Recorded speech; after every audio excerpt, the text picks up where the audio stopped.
Nella mia ricerca per scoprire i vari tipi di problemi ho testato tante famiglie numerose perché con quelle si potevano verificare maggiormente i vari gradi di intolleranza. Vi vorrei elencare 10 cose che normalmente non trovate né in internet o che sfatano dei luoghi comuni. Punto primo, i coniugi hanno intolleranze diverse tra loro. Sembra che ci sia proprio incompatibilità tra persone che hanno la stessa intolleranza alimentare. Se la moglie ha un'intolleranza al latte, il marito quasi sicuramente ce l'avrà alla carne o all'uovo. Punto secondo, i figli di queste famiglie numerose hanno l'intolleranza della madre o del padre e il numero di queste intolleranze è mediamente pari. In una famiglia con 8 figli ho riscontrato che 4 avevano l'intolleranza della madre e gli altri 4 l'intolleranza del padre. Punto 3. Le donne in attesa hanno una gravidanza molto più pesante se il nascituro ha l'intolleranza del padre. Se il nascituro ha l'intolleranza del padre e le mamme continuano a mangiare gli stessi prodotti, spesso hanno questa gravidanza molto pesante e spesso i figli nascono anche prematuri. Punto 4. I celiaci. È una categoria diffidente che però spesso sottovalutano che oltre ai vari cibi con glutine dovrebbero evitare principalmente mele, pere e banane e molto spesso dovrebbero evitare anche il grano saraceno che non contiene glutine che però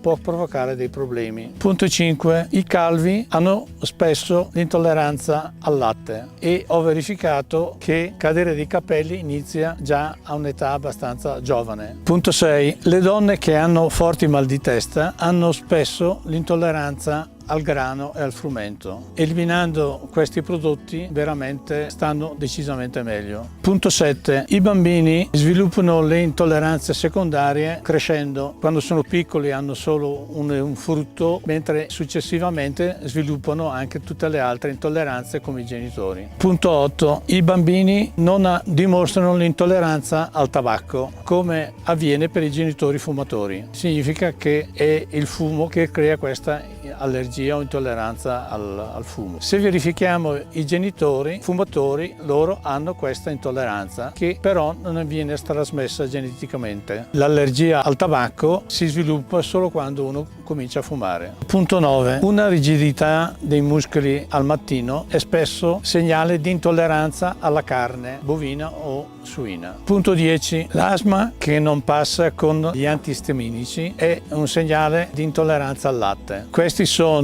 i 10 punti che ho verificato con oltre 30.000 test e che vi possono essere utili.